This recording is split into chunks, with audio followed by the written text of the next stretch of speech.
Hermanos, Mateo 16, del 13 al 20, y dice así: Viniendo Jesús a la región de Cesarea de Filipo, preguntó a sus discípulos diciendo: ¿Quién dicen los hombres que es el Hijo del Hombre? Ellos dijeron: unos Juan el Bautista, otros Elías, y otros Jeremías o alguno de los profetas. Él les dijo: ¿Vosotros quién decís que soy yo? Respondiendo Simón Pedro dijo: Tú eres el Cristo, el Hijo del Dios viviente. Entonces le respondió Jesús: Bienaventurado eres, Simón, hijo de Jonás, porque no te lo reveló carne ni sangre, sino mi Padre que está en los cielos. Y yo también te digo que tú eres Pedro, y sobre esta roca edificaré mi iglesia, y las puertas del Hades no prevalecerán contra ella. Y a ti te daré las llaves del reino de los cielos, y todo lo que atares en la tierra será atado en los cielos, y todo lo que desatares en la tierra será desatado en los cielos. Entonces mandó a sus discípulos que a nadie dijesen que él era Jesús el Cristo. Muy bueno. Hermanos, el día de hoy yo quiero a través de este texto mostrar 4 ideas principales, que sería: primero, vamos a ver más o menos desde el versículo 13 al 14 lo que la gente pensaba, inclusive lo que sigue pensando mucho acerca de Jesús. Vamos a ver desde el versículo 15 al 16 lo que los discípulos piensan del Señor. Luego vamos a ver la fuente del conocimiento de todos aquellos que creen en Jesús, cuál es la fuente del conocimiento de todos los creyentes, para terminar con la roca y las llaves del reino. Entonces, en estos momentos nosotros nos encontramos aproximadamente alrededor del 2.5 años del ministerio del Señor Jesús aquí en la tierra, y a lo largo de todo este tiempo nosotros podemos ver que Él ha estado ministrando verdades del reino de los cielos y también ministrando verdades de quién Él es, ¿verdad? Y entre otras cosas, en un contexto inmediato aquí de nuestro texto, tanto en el capítulo 15 de Mateo y en el capítulo 16, nosotros podemos ver que ya el Señor ha ministrado a sus discípulos en ayudar a todo aquel que se encuentre en necesidad, ya sea judío o gentil. También podemos ver que el Señor les ha enseñado que ellos estén atentos a las enseñanzas o doctrinas de los fariseos. Es más o menos lo que encontramos desde el versículo 5 del capítulo 16 de Mateo. Por eso el título, aquellos que tengan la versión Reina Valera van a ver que dice la levadura de los fariseos. Entonces el Señor, ministrando a sus discípulos en estas verdades, aparta un momento para preguntar algo tan fundamental y trascendente hasta hoy en día, que dependiendo de lo que uno responda, va a cambiar la manera en la que esa persona viva e inclusive su eternidad misma. Depende de lo que salga de esta enseñanza del Señor, la cosmovisión de la gente cambia. Y yendo directamente al texto, el versículo 13 dice: Viniendo Jesús a la región de Cesarea de Filipo. Aquí nosotros vemos que el Señor se estaba dirigiendo a un territorio gentil, totalmente pagano, muy posiblemente con la intención ya de, digamos, pasar un tiempo con sus discípulos alejado de toda esa sofocante multitud que le seguía, alejarse del acoso y también de la hostilidad de los religiosos judíos que constantemente iban tras él buscando algo de qué acusarlo. Si bien el texto de Mateo no nos da muchos detalles al comienzo, nosotros podemos saber por los textos paralelos. Si ustedes ven en el título de la confesión de Pedro, los textos paralelos son Marcos 8 y Lucas 9.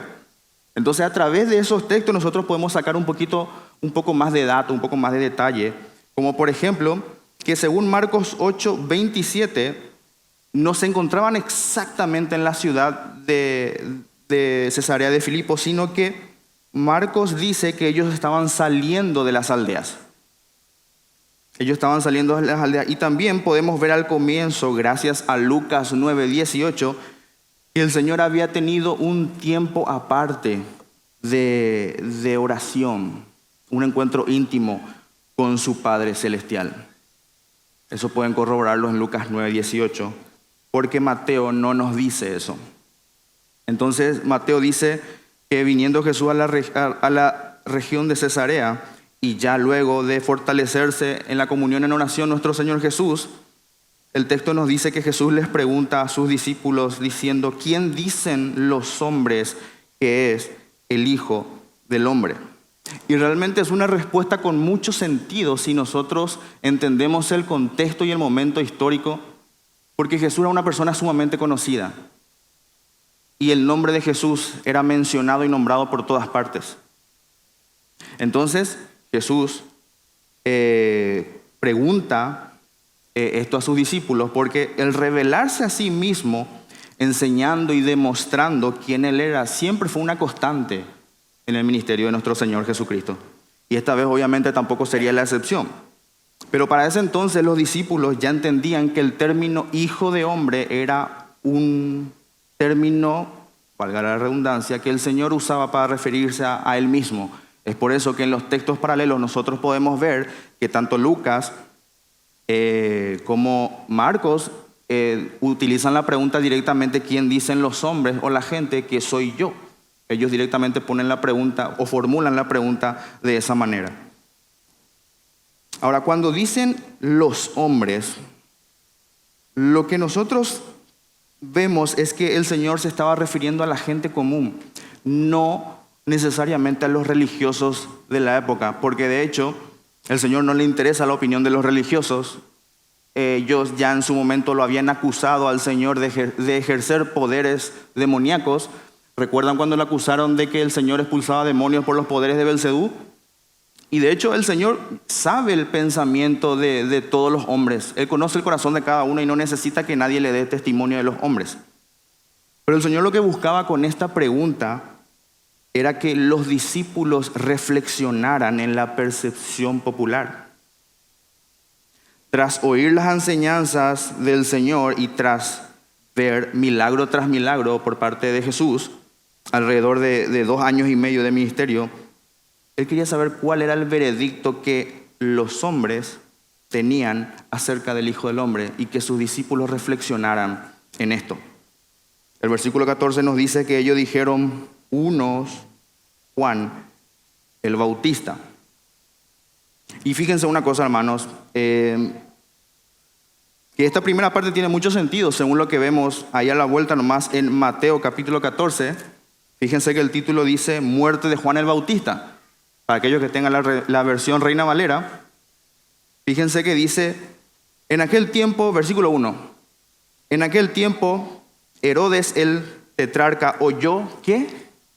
Oyó la fama de Jesús y dijo a sus criados: este es Juan el Bautista, ha resucitado de entre los muertos y por eso actúan en él estos poderes.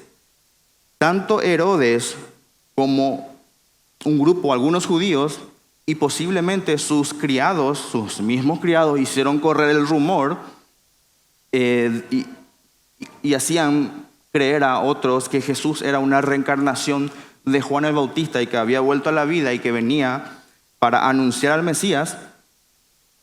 Estas personas reconocían de cierta manera de que estos poderes que actuaban o que actúan en Jesús eran, desde un punto de vista humano, eran inexplicables. Lo llamativo de esto, o por lo menos para mí, es que si bien Juan el Bautista fue un gran profeta, inclusive elogiado por el mismo Señor Jesucristo, porque nosotros vemos que en Lucas 7:28 Jesús dice que no hay mayor profeta que Juan el Bautista. Si bien él fue un gran profeta, no se registra un hecho milagroso que haya hecho Juan en las Escrituras. nosotros no vemos a Juan el Bautista hacer hechos extraordinarios. Por lo cual también nosotros podemos deducir, hermanos, que los milagros en sí mismos no significan nada, sino que lo importante es el mensaje. No importa si un enfermo se sana de un cáncer, no importa si un muerto es levantado de la tumba, si el mensaje no glorifica al Señor y solo al Señor, ese mensaje tiene que ser desechado. Porque si se levantara el profeta delante de ti e hiciera milagro y este milagro se cumpliere, pero te dijere, vayamos en pos de dioses ajenos, tú no vas a hacer caso a tal profeta. Y el tal profeta debe morir. Entonces, hermanos, los milagros no significan nada. Y siguiendo con nuestro texto, el versículo 14 también dice que otros creían que Jesús era Elías. Y este nombre para los judíos realmente significaba mucho, era un nombre de mucho peso, porque Elías era uno de los profetas más prominentes e importantes del Antiguo Testamento, porque era el profeta que el Señor tenía que enviar de nuevo, según Malaquías 4:5, antes de que venga el día de Jehová grande y terrible. Pero la realidad es que esto hubieran pensado más bien de Juan el Bautista y no de Jesús. Porque el mismo Señor Jesús, más adelante, acá en Mateo capítulo 17, él identificaría a Juan como el Elías que debía de venir. Y si miran ahí al lado, en Juan 17, versículo 10, en adelante, dice, entonces sus discípulos le preguntaron diciendo, ¿por qué pues dicen los escribas que es necesario que Elías venga primero? A lo que Jesús responde, les dijo, a la verdad, Elías viene primero y restaurará todas las cosas, mas os digo que Elías ya vino y no le conocieron, sino que hicieron con él todo lo que quisieron. Así también el Hijo del Hombre padecerá de ellos. Entonces los discípulos comprendieron que les había hablado de Juan el Bautista. Ahora, uno también podría decir, a una persona que está aquí por primera vez o que es nueva en la fe, podría decir, bueno, aquí los discípulos habían entendido que les hablaba de Juan el Bautista, pero el texto no es muy claro en cuanto a eso. O el texto no dice específicamente eso. Y le pido que me acompañen, por favor, a Lucas, capítulo 1.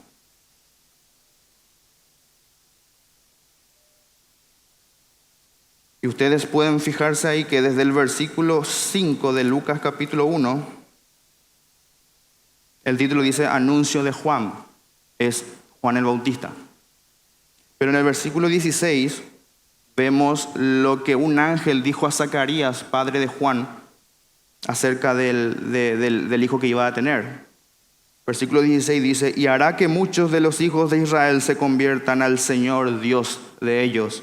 Versículo 17, e irá delante de él con el espíritu y el poder de Elías, para hacer volver los corazones de los padres a los hijos y de los rebeldes a la prudencia de los justos, para preparar al Señor un pueblo bien dispuesto.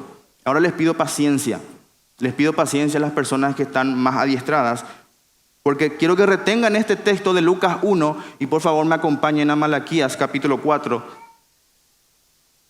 Malaquías está antes de Mateo porque es el último libro del Antiguo Testamento, entonces no les va a costar encontrar. Está ahí atrás de Mateo.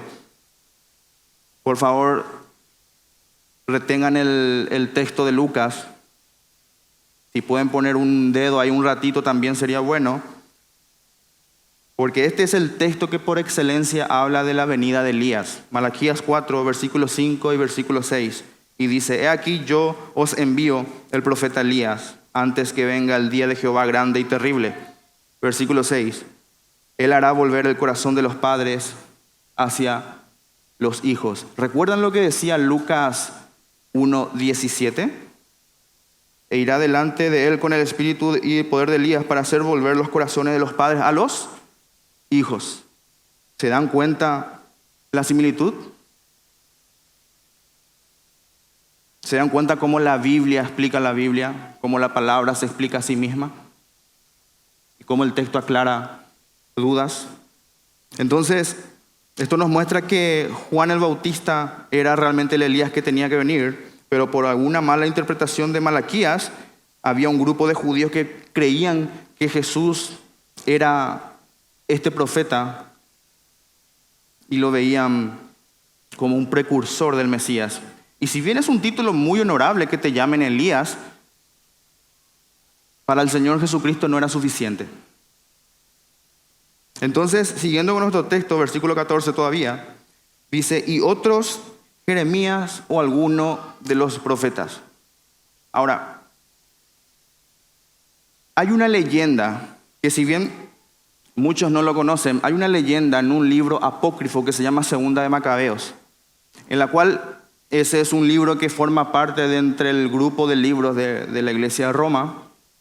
Y en Segunda de Macabeos, capítulo 2, hay un texto que habla de que Jeremías había escondido el arca de la alianza, la tienda y el altar de los inciensos en una cueva en el monte donde el Señor había mostrado la tierra prometida a Moisés. Bueno, esa leyenda se ha trasladado a tal punto de que existía la creencia en el pueblo judío de que Jeremías tenía que volver para restaurar en el lugar del templo estos artefactos.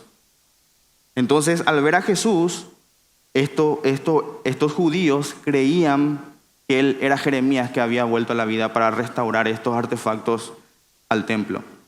Y Jeremías también es un profeta tenido en muy alta estima dentro del pueblo judío, pero tampoco esto hacía justicia a nuestro Señor. Y finalmente, había quienes ni siquiera especulaban por alguna identidad específica, simplemente no veían al Señor como el Mesías, tampoco como el precursor del Mesías, sino como, dice el texto, alguno de los profetas. Hermanos, todos y cada uno de este grupo de gente tenían una opinión acerca del Hijo del Hombre. Todos tenían un concepto acerca del Hijo del Hombre. Y sin importar lo piadoso de la persona a quien nombraban, no era suficiente. Todos consideraban a Jesús como alguien, pero nadie lo veía como el Salvador que tenía que venir. Y hoy en día sucede lo mismo, hermanos. Hoy en día nosotros vemos a muchas personas que tienen un alto concepto de Jesús porque ciertamente no encuentran falla en Él. Ciertamente no encuentran qué criticarlo porque lo han buscado. Pero mucha gente lo ven a Jesús como un buen maestro, un buen rabino, una persona espiritual. Una vez escuché a un influencer de radio decir, era un revolucionario de su época. A un periodista que ya no está con nosotros, muy famoso en Paraguay, que se llama Humberto Rubín, él dijo, él era un buen tipo, judío. Hay gente que hoy en día lo considera un profeta. La gente del Islam lo venera como un profeta. Y hay gente que se hace llamar cristiana, perdonen la expresión, pero no ven a Jesús como lo que verdaderamente es, sino lo ven como el primer ángel, la primera creación de Jehová, el primogénito de sus criaturas. Pero ninguno de estos reconocen a Jesús como lo que verdaderamente es, Dios hombre. Y volviendo a nuestro texto, la pregunta que viene a continuación es la más importante, hermanos. Después de que los discípulos informaran al Señor la opinión de las multitudes o lo que la gente pensaba acerca de Él, el Señor en el versículo 15 les dijo, ¿y vosotros quién decís que soy yo? Ahí la pregunta cambia. Ya no es el Hijo del Hombre. ¿Quién decís vosotros que es el Hijo del Hombre? Pero cuando le pregunta de manera ya más personal a sus discípulos, ¿y ustedes quién dicen que soy yo? Ya era momento de que respondan por ellos mismos y que revelen lo que realmente tenían en sus corazones. Y quiero que entiendan algo, mis amados hermanos. No era la primera vez que estos hombres hacían una declaración extraordinaria acerca de Jesús. Y no tienen que ir conmigo, pero les ruego que anoten Juan capítulo 1 desde el versículo 40 hasta el versículo 49 para que puedan leerlos en sus casas. Y yo les voy a ir diciendo declaraciones extraordinarias que estos hombres ya han hecho desde el inicio en cuanto al Señor Jesucristo. Porque, por ejemplo, en Juan 1, del 40 al 41, Andrés, hermano de Simón Pedro, se había referido a Jesús como el Mesías, porque lo había escuchado directamente de Juan el Bautista. Un poquito más adelante, Juan capítulo 1, pero esta vez en el versículo 45, Felipe dijo a Natanael que Jesús es aquel de quien escribió Moisés en la ley, así como los profetas. Estaba declarando que Jesús era el Mesías. Era de quien está escrito en la ley de Moisés. Este es. De quien hablaron los profetas. Él es. Y luego, más adelante, Natanael. Primero Felipe dijo a Natanael. Y después Natanael, después de haber tenido un encuentro directamente con Jesús, cuando Jesús le dijo, yo te vi debajo de la higuera, Natanael le respondió, Rabí, tú eres el Hijo de Dios. Tú eres el Rey de Israel. Epa. Bastante atrevida declaración para alguien que acabaste de conocer. Y Jesús responde, porque te dije que te vi debajo de la higuera, ¿crees? Mayores cosas verás. Ahora, si me acompañan en Mateo capítulo 14, ahí atrás nomás también, en el versículo 33, Jesús, después de haber andado sobre las aguas y después de haber hecho que Pedro también caminara por las aguas junto con él, y a causa de su poca fe, Pedro se estaba hundiendo, Jesús lo salva y lo sube a la barca. Y versículo 33 dice, entonces los que estaban en la barca vinieron y le adoraron, diciendo, verdaderamente eres Hijo de Dios. Y así podemos seguir una y otra vez, hermanos, para que vean que no era la primera vez que los hombres hacían declaraciones extraordinarias acerca de Jesús. Pero, ¿eran sinceras estas declaraciones? ¿Era realmente lo que ellos pensaban? ¿Seguían pensando esto? ¿O lo que pasó en ese momento solo fue una reacción momentánea ante un suceso milagroso o sorprendente? Pero ¿qué pasa cuando estás en un retiro y no hay todo eso? No hay grandes milagros, no pasa nada. Van a seguir teniendo esa misma convicción en un ambiente calmado, tranquilo y sereno como en el lugar donde se encontraban. Lo que el Señor estaba haciendo aquí es tratar con el corazón de cada uno de ellos y revelar quién verdaderamente es Él. De esta respuesta depende todo. Y me gusta mucho lo que hizo un comentarista sobre esto, porque él dice, la salvación es un asunto muy personal. Toda la gente alrededor nuestro puede tener las más variadas opiniones acerca de Jesús. Pero, ¿qué pensamos nosotros de Él? Porque eso es lo importante. Lo que pensamos nosotros de Él. Entonces, he aquí uno de los 12, como de costumbre, en forma breve, enfático y decisivo, hace portavoz de todos ellos y responde, dice el versículo 16, respondiendo Simón Pedro dijo, tú eres el Cristo, el Hijo del Dios viviente. Y nuevamente, hermanos, quiero que tengan algo en cuenta. No era la primera vez que el buen Pedro hacía una declaración de este calibre. Y no era la primera vez que él hablaba o declaraba de manera conmovedora acerca del Señor. Pero para citarles solamente un texto, vayan conmigo a Juan, capítulo 6. Y vean conmigo los versículos 68 y 69. Después de que el Señor Jesús había hablado a la multitud de que les era necesario que coman su carne y beban su sangre, y después de que ellos se hayan sorprendido porque dura cosa es oír esto, y empezaron a abandonar a Jesús y muchos dejaron de seguirles desde ese momento, Jesús le dice a ellos en el versículo 67, ¿queréis acaso iros vosotros también? Y he aquí Pedro que le responde y dice, Señor, ¿a quién iremos? Tú tienes palabras de vida eterna. Versículo 69, Y nosotros hemos creído y conocemos. Y voy a volver a repetir. Y nosotros hemos creído y conocemos. Pedro hablando por todos. Pedro hablando por el grupo otra vez. Nosotros hemos creído y conocemos que tú eres el Cristo, el Hijo del Dios viviente. Las mismas palabras que lo que está respondiendo aquí en Mateo 16. Tú eres el Cristo, el Hijo del Dios viviente. Pero no sé por qué, hermanos, parece que esta declaración tenía algo diferente. Como que le hacía algo más completo. Pero realmente ya no quedaban dudas. Pedro estaba seguro de que Jesús era el profetizado y largamente esperado libertador de Israel. Porque la palabra, hermano, o sea, el concepto en la mente de un judío, de lo que significa decir tú eres el Cristo, tú eres el Mesías, es enorme, hermanos, es enorme.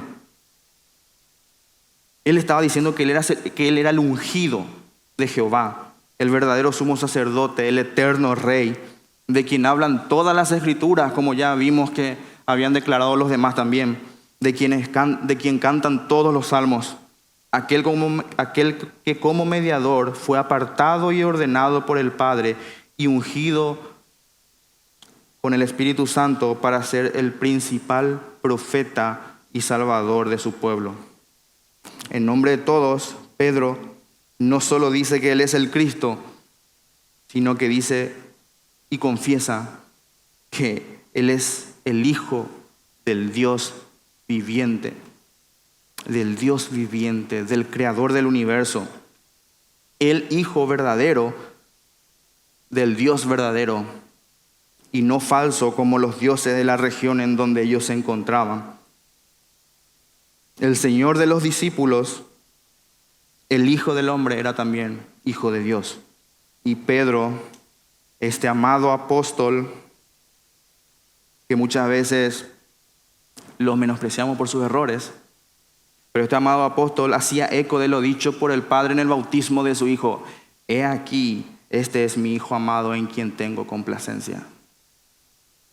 Aunque Pedro no tenía, y tampoco los discípulos tenían una comprensión de la Trinidad o de la plena naturaleza de la persona y obra de Jesucristo, estas palabras muestran que hay un claro reconocimiento de la esencia eterna de Dios en la persona de Jesucristo, su Hijo. Y esto va en concordancia con el pensamiento de Pedro ya anteriormente citado, cuando él dice que solamente Jesús tiene palabras de vida eterna. Porque ciertamente Jesús es la única fuente de vida para todo aquel que vive. Entonces, pasando al versículo 17, vemos que Jesús le responde, entonces le respondió Jesús, bienaventurado eres, Simón, hijo de Jonás. Jesús bendice al apóstol llamándolo bienaventurado, y naturalmente son bienaventurados de la misma manera que Pedro todos aquellos que están de acuerdo con Pedro. Porque todo aquel que confiesa a Jesús como Señor y Salvador, según Efesios 1, es bendito con toda bendición espiritual en los lugares celestiales en Cristo, para ser santo y sin mancha delante de Él. Vemos que Jesús llama a Pedro por su nombre, bienaventurado eres, Simón, hijo de Jonás, posiblemente para hacer un hincapié en la humilde ascendencia de Pedro, para hacer un contraste entre su origen carnal y, digamos, la exaltación espiritual a la cual ha sido elevado al recibir esta revelación. Porque Jesús dice que esto no viene de sangre ni de carne, porque no te lo reveló carne ni sangre, sino mi Padre que está en los cielos. Pedro, bienaventurado eres, Porque esto no es fruto de ninguna enseñanza humana, Pedro. Esto no es fruto de ningún esfuerzo propio o de ninguna habilidad que vos puedas llegar a tener. Porque, hermanos, acompáñenme conmigo, por favor, acompáñenme a Mateo capítulo 11, versículos 25 al 28. Le dice: bienaventurado eres, Pedro, porque esto te lo reveló mi Padre.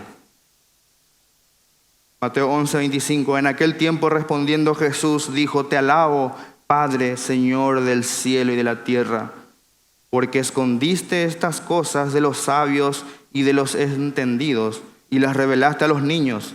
Sí, Padre, porque así te agradó. Porque así te agradó. Bienaventurado eres, Pedro, porque nadie puede venir a Jesús si el mismo Padre no lo trae. Juan capítulo 6, versículo 44. Así como el Hijo conoce al Padre y solo Él puede revelarlo, así también el Padre, solo el Padre, puede hacer posible que alguien reconozca la verdadera identidad del Hijo. Solo el Padre. Porque no depende del que corre, porque no depende del que quiere ni el que corre, hermano, sino de Dios que tiene misericordia. Por favor, vayan conmigo a Juan capítulo 1. Y vean conmigo el prólogo, o parte del prólogo. Algo que muchas veces pasamos por alto al leer. Mas a todos los que le recibieron, amén, le recibimos a Cristo. A los que creen en su nombre, amén, porque hemos creído en su nombre. A todos ellos les dio potestad de ser hechos hijos de Dios. Amén. Versículo 12, eso era. Ahora el versículo 13, fíjense bien. Los cuales no son engendrados de sangre, ni de voluntad de carne, ni de voluntad de varón, sino de, amén, sino de Dios. Hermanos, Dios es el único que puede dar a conocer a su Hijo. Es el Padre quien revela estas verdades y trae entendimiento a nuestras mentes humanas. Porque el hombre natural no puede discernir las cosas espirituales, porque no las entiende, porque para él son locura y se han de discernir espiritualmente. 1 Corintios 2:14. Entonces, hermanos, la fuente de este hermoso conocimiento salvífico no puede venir de nosotros. La fuente es Dios misma. Es Dios el que en algún momento, en medio de la oscuridad en la cual nosotros vivíamos, Dios en nuestro corazón, o al Génesis 1, Dios Hijo cree en Jesús. Y la luz fue en nuestras vidas. Y la luz es Cristo, hermanos. Eso solamente puede venir de Dios. Y es una obra milagrosa del Señor. Si nosotros estamos aquí, más vale que glorifiquemos al Señor con nuestras vidas. Porque ¿qué hemos hecho, hermanos, que no se nos haya recibido? Que no hayamos recibido. ¿Qué han hecho ustedes que no han recibido? ¿Qué tienen ustedes que no han recibido? ¿Por qué están ustedes aquí, no sus familiares, no sus padres, no sus vecinos? ¿Por qué nosotros sí, ellos no? ¿Por qué Pablo sí y no algún otro fariseo? ¿Por qué Pedro sí y no Judas Iscariote? Ambos cometieron traición. ¿Por qué uno sí, otro no? Porque, Padre, así te plació, dice Jesús. El versículo termina con la expresión que esto te lo ha revelado mi Padre que está en los cielos. Mi Padre que está en los cielos. Una hermosa manera de mostrar la relación de parentesco eterno de una forma cálida y amorosa entre las personas de la Trinidad. Mi Padre que está en los cielos. Versículo 18 de nuestro texto. Vemos que el Señor sigue hablándole a Pedro y dice: y yo también te digo que tú eres Pedro. Así como tú has dado testimonio de mí, yo doy testimonio de ti. Tú eres Pedro, y sobre esta roca edificaré mi iglesia.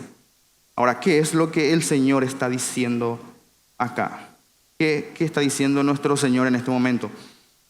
Y primero que nada quiero dejar algo bien en claro, hermano. Nosotros sabemos por el mismo testimonio del apóstol Pedro en su primera carta, en el capítulo 2, del 4 al 8, nosotros sabemos que Jesús es la piedra viva.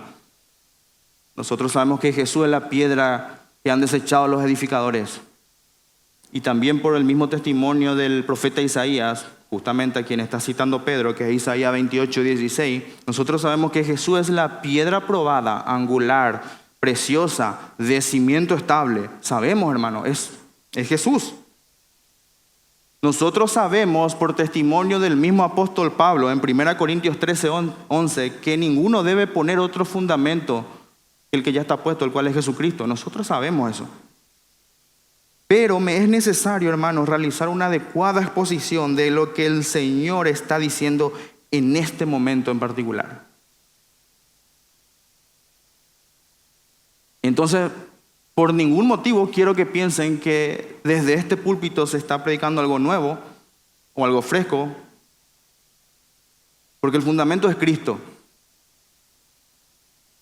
Pero en este texto en particular se refiere el Señor a Él mismo como la roca sobre la cual se edifica la iglesia. ¿Está diciendo eso el Señor? ¿Él está diciendo que Él es la roca? Y esto no parecería muy probable, porque en el texto nosotros vemos que el Señor se presenta como el que edifica, no como el fundamento.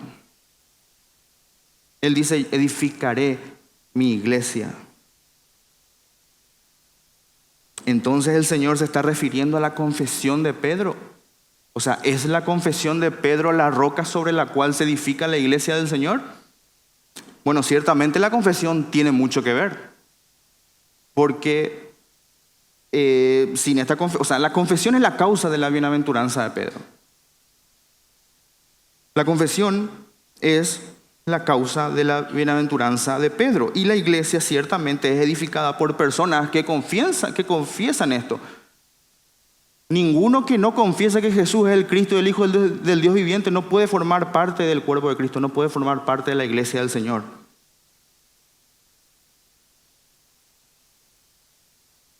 Pero hermanos, nosotros no podemos separar a la confesión de Pedro. Nosotros no podemos separar a la confesión del confesor, quien ha recibido tal revelación del Padre.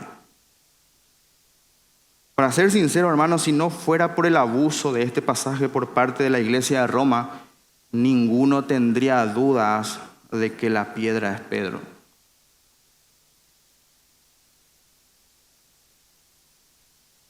Está claro que el Señor se está refiriendo a Pedro cuando dice sobre esta piedra edificaré mi iglesia.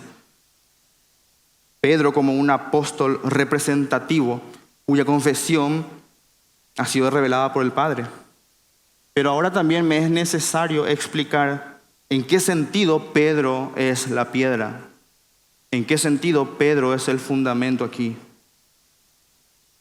Porque la iglesia no se edifica sobre Pedro como hombre, sino como confesor de una fe y como producto de la gracia de Dios. Porque por gracia este hombre llegó a ser un testigo valiente, entusiasta y efectivo de esta verdad que el Padre le reveló. Jesús usó a Pedro para edificar, reunir y fortalecer su iglesia. La iglesia no se edifica sobre Pedro como un principal. No vemos eso. No lo vemos. Sino como el primero entre iguales. La autoridad que vemos que en el versículo 19 se le confiere a Pedro, porque vamos a llegar ahí, esa autoridad que se le confiere a Pedro, también lo vemos en Mateo 18, 18. Y es la misma autoridad que se le confiere a los 12, a todos. Entonces Pedro no podría enseñorearse sobre los demás discípulos como un representante de Cristo en la tierra. Nadie entendió así, hermanos. Nadie interpretó así este pasaje, ni siquiera los discípulos mismos. Y el Señor Jesucristo rechaza esta interpretación. Porque si ustedes ven Mateo 18, capítulo 1, no tendríamos esta discusión de quién es el mayor. Si ellos hubieran entendido de esa manera, nosotros no estaríamos preguntándole, no estaríamos viendo esta discusión de quién es el mayor. Porque para el Señor hubiera sido fácil decir, yo ya dije que sobre Pedro voy a edificar mi iglesia. Él es el mayor. Terminó la discusión. Pero nosotros no vemos eso. Nosotros no vemos que sobre Pedro se edifica la iglesia como un fundamento primario. Porque ya hemos dicho que hay un solo fundamento y ese no es Pedro, es Cristo. Pero en un sentido secundario, hermanos, es legítimo hablar de los apóstoles como fundamentos de la iglesia. Porque desde un principio nosotros vemos a estos hombres que siempre han estado señalando a Jesús como único y suficiente Salvador de todos. En este sentido secundario nosotros vemos que las Escrituras también se refieren a los apóstoles como fundamentos de la iglesia. Y por favor vean conmigo Apocalipsis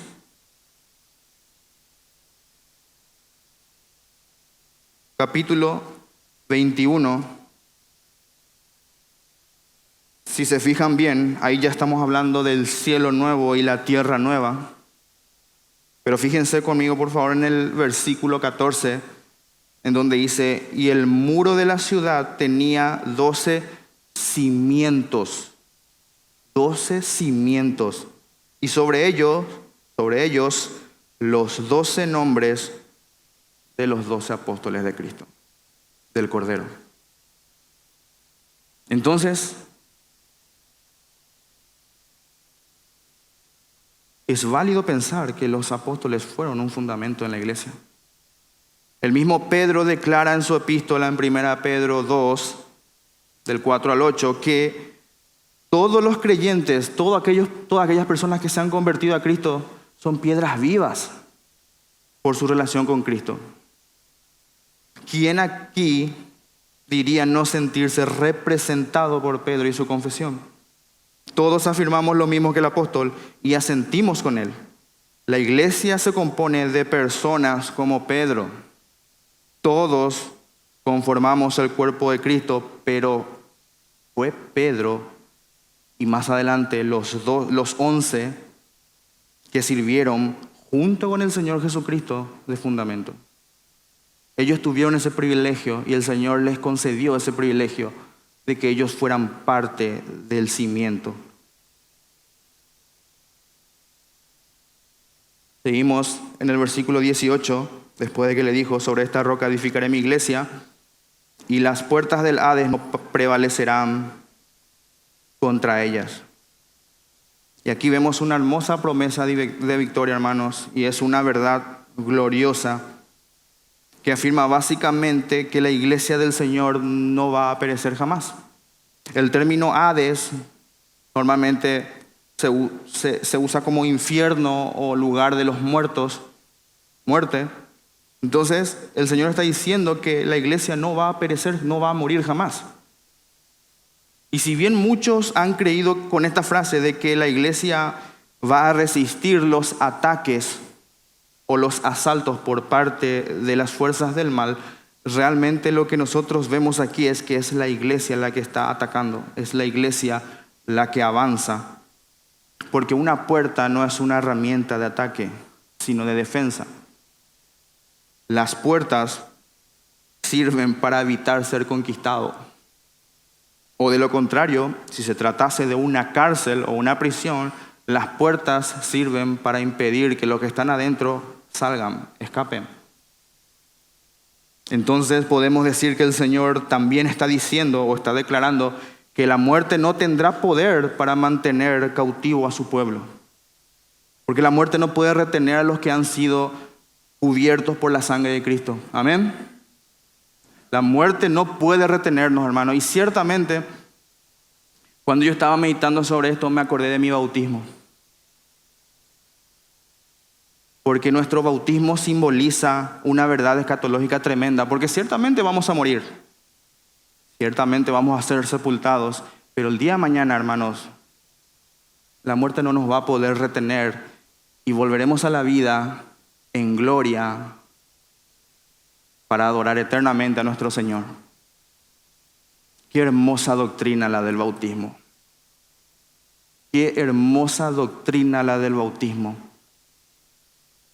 Y sea reprendido todo aquel que cree que no debe ser enseñado o practicado. Versículo 19. Y a ti te daré las llaves del reino de los cielos. Las llaves, hermanos, es una referencia a la autoridad de la iglesia, porque la iglesia tiene autoridad. La iglesia tiene autoridad.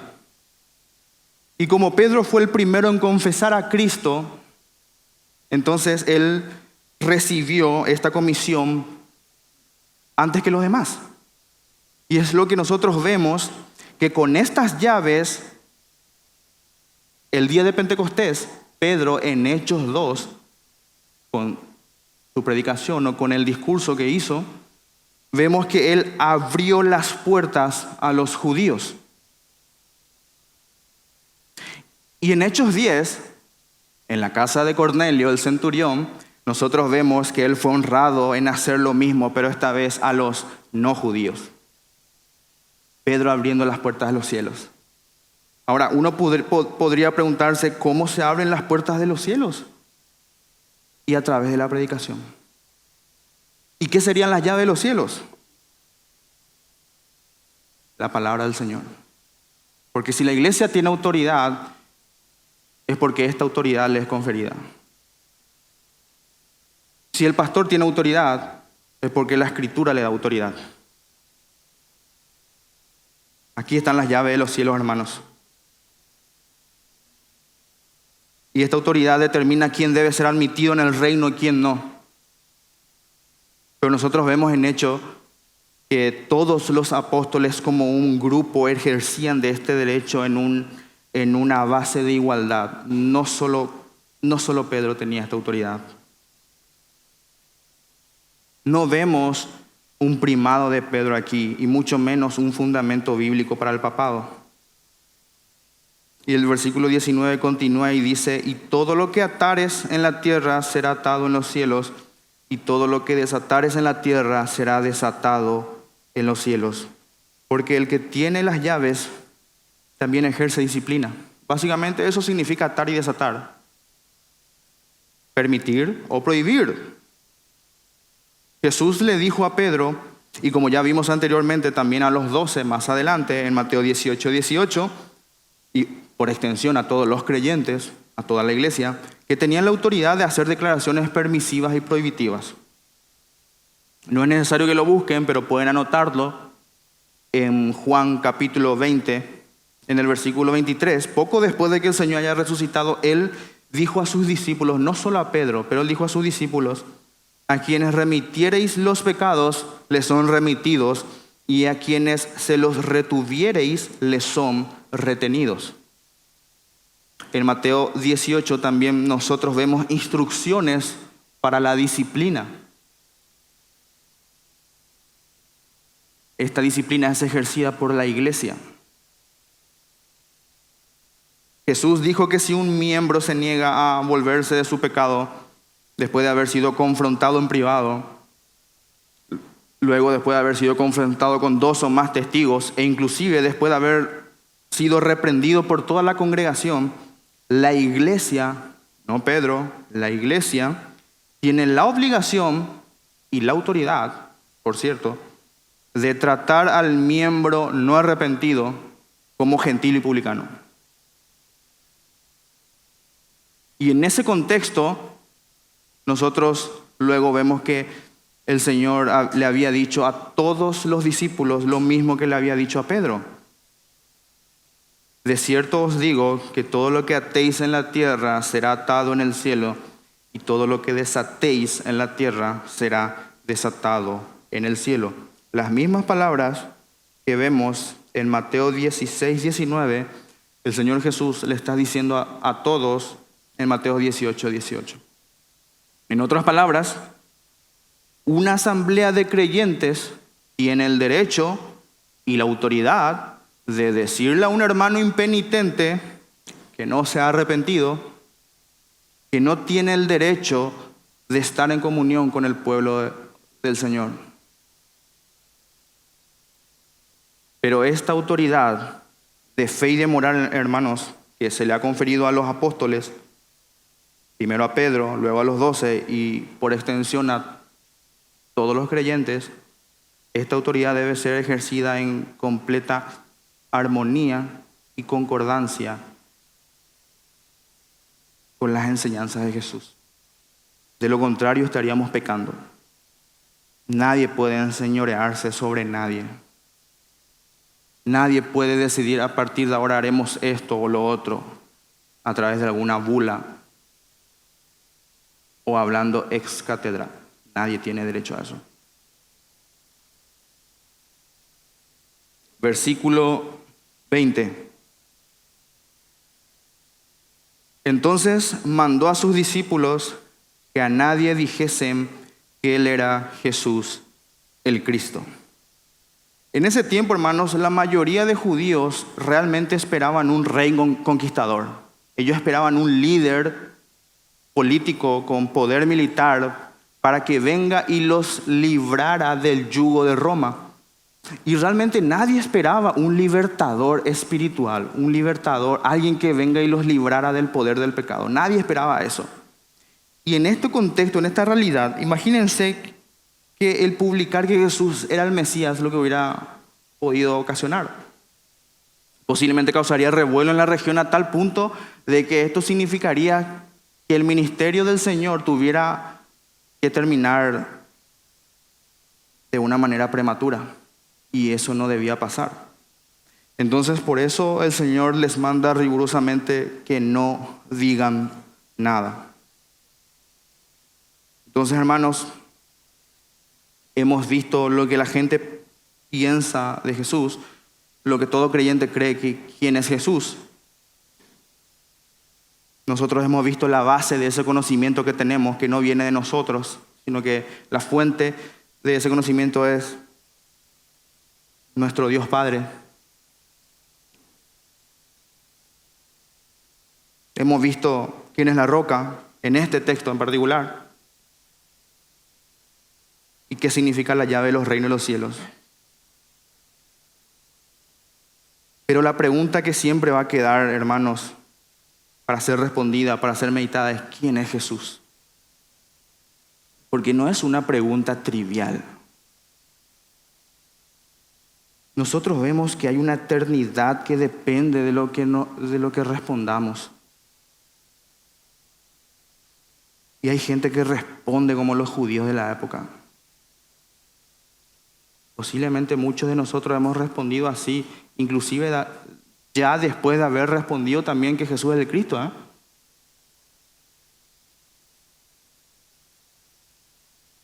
Hermanos, porque déjenme decirles que los demonios también creen que Jesús es el Cristo. Pero ellos tiemblan. Y yo pregunto, ¿ustedes tiemblan? ¿Nosotros temblamos? Hermanos, saben que sus vidas hacen una declaración constante o dan un veredicto constante de quién es Jesús. La forma en que viven, hermanos, demuestra quién es Jesús en sus vidas.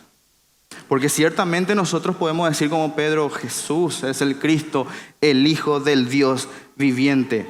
Podemos hacer esa confesión religiosamente, claro que sí. Pero ¿vivimos conforme a eso? ¿Demostramos que Jesús es nuestro Señor? Porque hay gente que cree que Jesús es el Salvador, pero no lo tiene como Señor de sus vidas. Tal vez nosotros podamos acudir a Él en las dificultades. ¿Y el resto de nuestra agenda? ¿Adaptamos nuestra agenda conforme a Cristo ¿O es Jesús quien tiene que adaptarse a nosotros? Nosotros podemos tener una idea ortodoxa de quién es Cristo, pero nuestras vidas demuestran que Él no es nuestro Señor, porque desobedecemos sus mandamientos. ¿Y por qué? Por nuestros deleites. Hermanos, analicémonos, porque lo que está escrito aquí, por nosotros y para nuestro provecho está escrito. Hermanos, fíjense por favor que cierto, Pedro confesó a Jesús como Cristo, como el Hijo del Dios viviente en el versículo 16. Pero en el 22 él trató de reconvenirle para que no muera en la cruz. Cosa que hizo que en el 23 Pedro sea llamado piedra de tropiezo, porque lo que hizo fue algo satánico. Apártate de mí, Satanás, me eres de tropiezo. Hermano, cuando yo vi esto fue de la exaltación al sótano. ¿Se dan cuenta lo fluctuante que podemos ser todos nosotros? Si le pasó a Pedro, ¿cuánto más a nosotros, hermanos? ¿Entiende de cuánto nosotros necesitamos recordarnos estas verdades? Tomemos nuestra cruz y sigamos a Cristo. Y cierto, vivamos conforme a esta confesión y digamos que Jesús es el Cristo, el Hijo del Dios viviente, y que no hay otro camino al Padre, porque no lo hay. Y no hay otro nombre dado a los hombres en que nosotros podamos ser salvos, porque no lo hay. Solo por medio de Jesús. Solo por medio de Jesús, el cual vino a este mundo, nació de una mujer virgen, vivió una vida perfecta de obediencia a la ley y fue obediente, hermanos, hasta la muerte y muerte de cruz. Y resucitó al tercer día y está sentado a la derecha de su Padre. Y desde ahí intercede por cada uno de nosotros porque es nuestro sumo sacerdote. Y volverá un día con gloria con sus santos ángeles a restaurar todas las cosas. Y le veremos tal cual Él es, con cuerpos glorificados. ¿Creen esto, hermanos? Amén. Y para aquellos que todavía están fluctuantes, oyente querido, si todavía no has confesado a Cristo como tu Señor y Salvador, yo te ruego que realmente consideres lo que escuchaste hoy. Pero, hermano, amigo, yo te suplico que consideres esto y te arrepientas de tu pecado y creas en este Jesús. Es incalculable tu necesidad de Cristo y es incalculable la maldición que está encima de ti. Pero hay esperanza en Cristo, hay esperanza en el Hijo del Dios viviente. Ven a Cristo, yo te lo ruego, ven a Cristo. Porque Él es digno y nosotros no.